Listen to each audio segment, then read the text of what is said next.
Hi guys, in this video I am going to discuss about the verb has. ಹಾಗಾದ್ರೆ verb has ಅನ್ನು ನಾವು ಯಾವ ಸಂದರ್ಭಗಳಲ್ಲಿ use ಮಾಡಬಹುದು? Let us see that one. Okay, we can use the verb has in present simple, right? See here, subject plus has plus object. So this is the basic structure for any English sentence.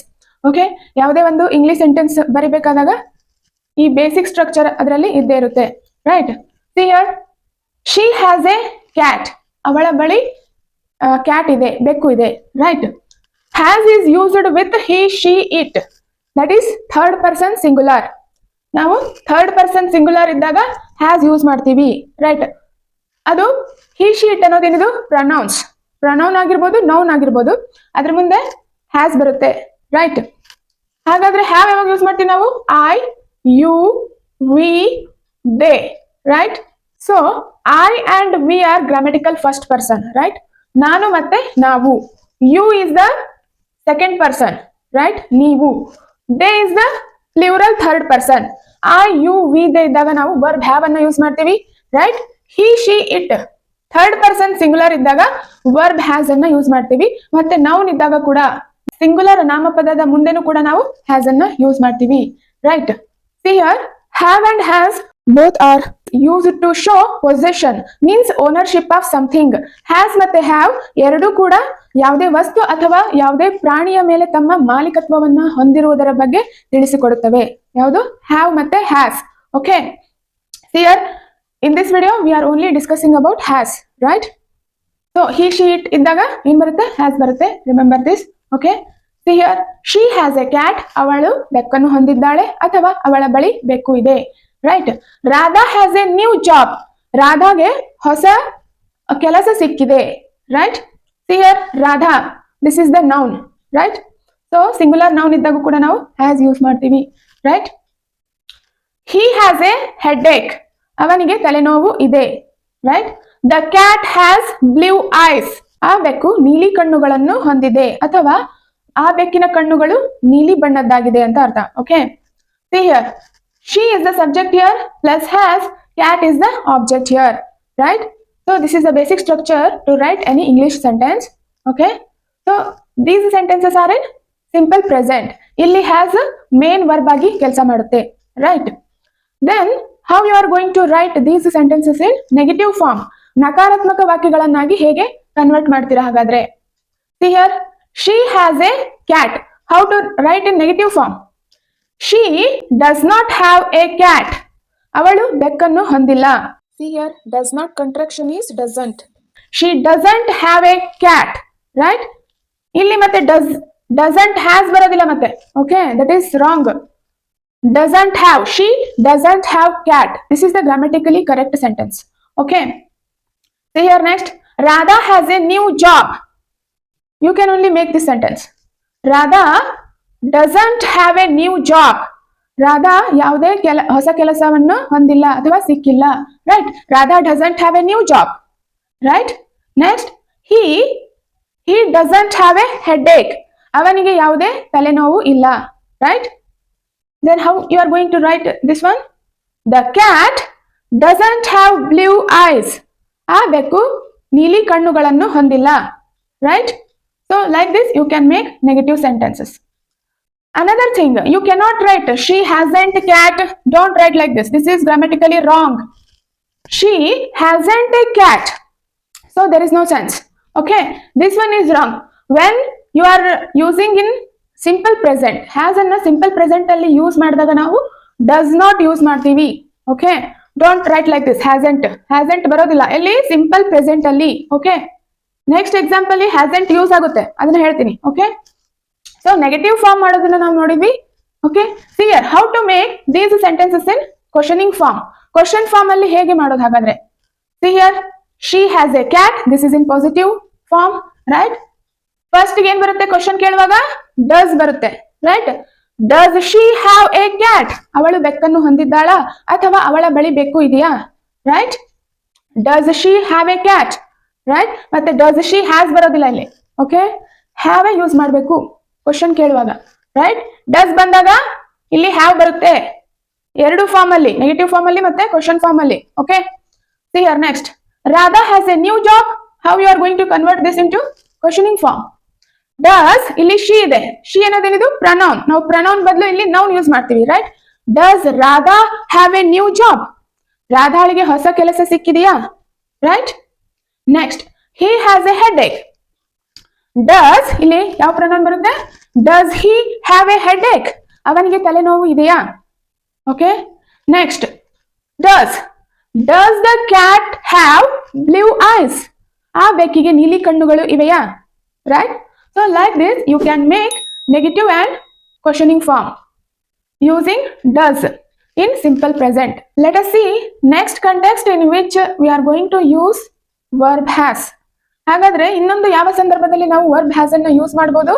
Present perfect tense ಅಲ್ಲಿ ನಾವು verb has ಅನ್ನು use ಮಾಡ್ತೀವಿ. Okay, that is with he, she, it, third person singular. Okay, so what is the structure here? Present perfect tense ಅನ್ನ form ಮಾಡಬೇಕಾದ್ರೆ ಯಾವ ತರ structure ಇರುತ್ತೆ? ಹಾಗಾದ್ರೆ subject plus has plus past participle of the main verb, right? See here, Anoop has shared you a mail. Anoop ಅನ್ನು ನಿನಗೆ ಸಂದೇಶವನ್ನು ಕಳಿಸಿದ್ದಾನೆ. Finished action, right? ಅನೂಪ್ ಅನ್ನೋದೇನಿದು ಸಬ್ಜೆಕ್ಟ್ ಪ್ಲಸ್ ಹ್ಯಾಸ್, ಇಲ್ಲಿ ಥರ್ಡ್ ಪರ್ಸನ್ ಸಿಂಗುಲರ್ ಇದೆ, right? Anoop has plus past participle of the main verb that is shared, right? Base verb ಯಾವ್ದು ಹಾಗಾದ್ರೆ? Share. Past simple ಅಲ್ಲಿ ಶೇರ್ಡ್ ಆಗುತ್ತೆ, ಪಾಸ್ಟ್ ಪಾರ್ಟಿಸಿಪಲ್ ಅಲ್ಲೂ ಕೂಡ ಇದು ಶೇರ್ಡ್ ಆಗುತ್ತೆ, right? So this is the structure to write present perfect tense. Okay, Anoop has shared you a mail. Has ಅನ್ನೋದೇನಿದು ಇಲ್ಲಿ? ಹ್ಯಾಸ್ ಹೆಲ್ಪಿಂಗ್ ವರ್ಬ್ ಆಗಿ ಕೆಲಸ ಮಾಡುತ್ತೆ. ಎಲ್ಲಿ? ಪ್ರೆಸೆಂಟ್ ಪರ್ಫೆಕ್ಟ್ ಟೆನ್ಸ್ ಅಲ್ಲಿ. ಶೇರ್ಡ್ ಹಾಗಾದ್ರೆ ಮೇನ್ ವರ್ಬ್ ಯಾವುದು? Shared. This is the main verb, right? ಇಲ್ಲಿ ಪ್ರೆಸೆಂಟ್ ಸಿಂಪಲ್ ಅಲ್ಲಿ ಹ್ಯಾಸ್ ಮೇನ್ ವರ್ಬ್ ಆಗಿ ಕಾರ್ಯನಿರ್ವಹಿಸಿದೆ, ರೈಟ್? ಇಲ್ಲಿ ಹೆಲ್ಪಿಂಗ್ ವರ್ಬ್ ಆಗಿ ಕಾರ್ಯನಿರ್ವಹಿಸುತ್ತದೆ, right? Let us see another example, right? He has taken my lunch bag. He ಅನ್ನೋದೇನದು subject plus has plus past participle of the main verb, right? Taken. Take is the base verb. Took is the past simple. Taken is the past participle of the main verb, right? He has taken my lunch bag. ಅವನು ನನ್ನ ಊಟದ bag ಅನ್ನು ತೆಗೆದುಕೊಂಡಿದ್ದಾನೆ, right? Present. What do you mean by present perfect tense? Finished action, right? Even though it is a finished action that is relevant to the present, right? Finished action ಆಗಿದ್ರೂ ಕೂಡ ವರ್ತಮಾನ ಕಾಲಕ್ಕೂ ಅನ್ವಯಿಸುತ್ತದೆ ಅಥವಾ ವರ್ತಮಾನ ಕಾಲದ ಮೇಲೆ ಪರಿಣಾಮ ಬೀರುತ್ತದೆ, ಅದರ ಎಫೆಕ್ಟ್ ಇರುತ್ತೆ ಅಂತ ಅರ್ಥ. Okay, Anoop has shared you a mail means Anoop ಅನ್ನು ನಿನಗೆ ಸಂದೇಶ ಕಳುಹಿಸಿದ್ದಾನೆ. ಇವಾಗ ತಾನೇ ಜಸ್ಟ್ ಕಳಿಸಿದ್ದಾನೆ ಅಂತ ಅರ್ಥ. Okay, he has taken my lunch bag. ಅವನು ನನ್ನ ಊಟದ ಬ್ಯಾಗ್ ಅನ್ನು ತೆಗೆದುಕೊಂಡಿದ್ದಾನೆ. ಇವಾಗ ತಾನೇ ಜಸ್ಟ್ ಕಂಪ್ಲೀಟ್ ಆಗಿರೋ action. Okay, she has completed her project. ಅವಳು ಇವಾಗ ತಾನೇ ಜಸ್ಟ್ ಪ್ರಾಜೆಕ್ಟ್ ಅನ್ನ ಮಾಡಿ ಮುಗಿಸಿದ್ದಾಳೆ. Okay, so that is relevant to the present. Here she is the subject, has plus past participle of the main verb completed ಆಗುತ್ತೆ, right? Next, cat has drunk the milk. ಬೆಕ್ಕು ಹಾಲನ್ನು ಕುಡಿದಿದೆ, right? ಕುಡಿದೇನು ಬಾಳುತ್ತಾಗಿಲ್ಲ, ಇವಾಗ just complete ಆಗಿದೆ ಅಂತ ಅರ್ಥ, right? ಅಂತಹ ಸಂದರ್ಭದಲ್ಲಿ ನಾವು ಪ್ರೆಸೆಂಟ್ ಪರ್ಫೆಕ್ಟ್ ಟೆನ್ಸ್ ಅನ್ನ ಯೂಸ್ ಮಾಡ್ತೀವಿ ಅಂತ ಹೇಳಿದ್ದೆ, ರೈಟ್? ಸಬ್ಜೆಕ್ಟ್ ಏನಾಗಿದೆ ಇಲ್ಲಿ? Cat, right? Plus has plus past participle of the main verb ಯಾವುದು? drunk. drink is the base verb, drank is the past simple, drunk is the past participle of the main verb, right? See here, then how you are going to convert these sentences in negative form? ಈ present perfect tense ಅಲ್ಲಿ ನಾವೇನು has ಅನ್ನ use ಮಾಡಿದೀವಿ, ಇದನ್ನ negative form ಅಲ್ಲಿ ಹೇಗೆ ಬರೀತೀರಾ ಹಾಗಾದ್ರೆ ನಕಾರಾತ್ಮಕ ವಾಕ್ಯದಲ್ಲಿ? Let us see here, Anoop has shared you a mail. ಅನೂಪನು ನಿನಗೆ ಸಂದೇಶವನ್ನು ಕಳುಹಿಸಿದ್ದಾನೆ. ಸಂದೇಶವನ್ನು ಕಳುಹಿಸಿಲ್ಲ ಅಂತ ಹೇಳೋದಕ್ಕೆ Anoop has not shared you a mail, right? ಅನೂಪನು ನಿನಗೆ ಸಂದೇಶವನ್ನು ಕಳುಹಿಸಿಲ್ಲ. ಹ್ಯಾಸ್ ನಾಟ್ ಕಂಟ್ರಾಕ್ಷನ್ ಏನು? Hasn't. Anoop hasn't shared you a mail, right? Next, he hasn't taken my lunch bag. ಅವನು ನನ್ನ ಊಟದ ಚೀಲವನ್ನು ತೆಗೆದುಕೊಂಡಿಲ್ಲ, right? She hasn't completed her project. ಅವಳು ಅವಳ ಪ್ರಾಜೆಕ್ಟ್ ಅನ್ನು ಮಾಡಿ ಮುಗಿಸಿಲ್ಲ. Okay, cat hasn't drunk the milk. ಬೆಕ್ಕು ಹಾಲನ್ನು ಕುಡಿದಿಲ್ಲ, right? See here, present simple ಅಲ್ಲಿ ನಾವು ಡಸಂಟ್ ಅನ್ನ ಯೂಸ್ ಮಾಡಿದೀವಿ, ರೈಟ್? ಬಟ್ ಇಲ್ಲಿ ಪ್ರೆಸೆಂಟ್ ಪರ್ಫೆಕ್ಟ್ ಟೆನ್ಸ್ ಅಲ್ಲಿ ಹ್ಯಾಸಂಟ್ ಯೂಸ್ ಮಾಡ್ತೀವಿ, ಓಕೆ, ನೆಗೆಟಿವ್ ಫಾರ್ಮ್ ಅಲ್ಲಿ. See here next, how to make questioning form. Another thing, ಇಲ್ಲಿ ಪ್ರೆಸೆಂಟ್ ಸಿಂಪಲ್ ಅಲ್ಲಿ ನಾವು ಹ್ಯಾಸಂಟ್ ಯೂಸ್ ಮಾಡಿದ್ರೆ ಅದು ಗ್ರಾಮ್ಯಾಟಿಕಲ್ ಆಗಿ ಇನ್ಕರೆಕ್ಟ್ ಆಗುತ್ತೆ, ತಪ್ಪಾಗುತ್ತೆ. Okay, so in this case we have to use hasn't. In present simple we have to use the verb, right? Does. Remember this. Next, how to make questioning form. ಪ್ರಶ್ನಾರ್ಥಕ ವಾಕ್ಯಗಳಲ್ಲಿ ಹಾಗಾದ್ರೆ ಹೇಗೆ ರಚನೆ ಮಾಡೋದು ವಾಕ್ಯಗಳನ್ನ, ಇದೇ ಸೆಂಟೆನ್ಸಸ್ ಗಳನ್ನ. ಸಿಯರ್ ಹ್ಯಾಸ್ ಫಸ್ಟ್ ಬರುತ್ತೆ ಕ್ವಶನ್ ಕೇಳುವಾಗ, right. Has Anoop shared you a mail. Anoop ಅನ್ನು ನಿನಗೆ ಸಂದೇಶವನ್ನು ಕಳಿಸಿದ್ದಾನಾ, ರೈಟ್. ನಾವು ಹ್ಯಾಸ್ ಬದಲು ಡಿಡ್ ಕೂಡ ಯೂಸ್ ಮಾಡಬಹುದು, because did shows itself past, right. Did ಏನನ್ನ ತಿಳಿಸಿಕೊಡುತ್ತೆ, ಮುಗಿದು ಹೋಗಿರುವ ಘಟನೆಯನ್ನ ತಿಳಿಸಿಕೊಡುತ್ತೆ, right. Finished action. Did Anoop share you a mail. ಅನೂಪನು ನಿನಗೆ ಸಂದೇಶವನ್ನು ಕಳುಹಿಸಿದ್ದಾನಾ, because did itself shows a past tense, ಮುಗಿದು ಹೋಗಿರುವ ಘಟನೆಯ ಬಗ್ಗೆ ತಿಳಿಸಿಕೊಡುತ್ತೆ. ಆದ್ರಿಂದ ನಾವಿಲ್ಲಿ ಇಲ್ಲೇನಂತ ತಗೋತೀವಿ, ಬೇಸ್ ವರ್ಬ್ ಅನ್ನ ತಗೊಳ್ತೀವಿ, that is share, right. See here next, he has taken my lunch bag. Has he taken my lunch bag. ಅವನು ನನ್ನ ಊಟದ ಚೀಲವನ್ನು ತೆಗೆದುಕೊಂಡಿದ್ದಾನಾ, ರೈಟ್. ಹಾಗಾದ್ರೆ ಡಿಡ್ ಅನ್ನ ಯೂಸ್ ಮಾಡಬಹುದು. ಯಾವ ತರ, did he take my lunch bag.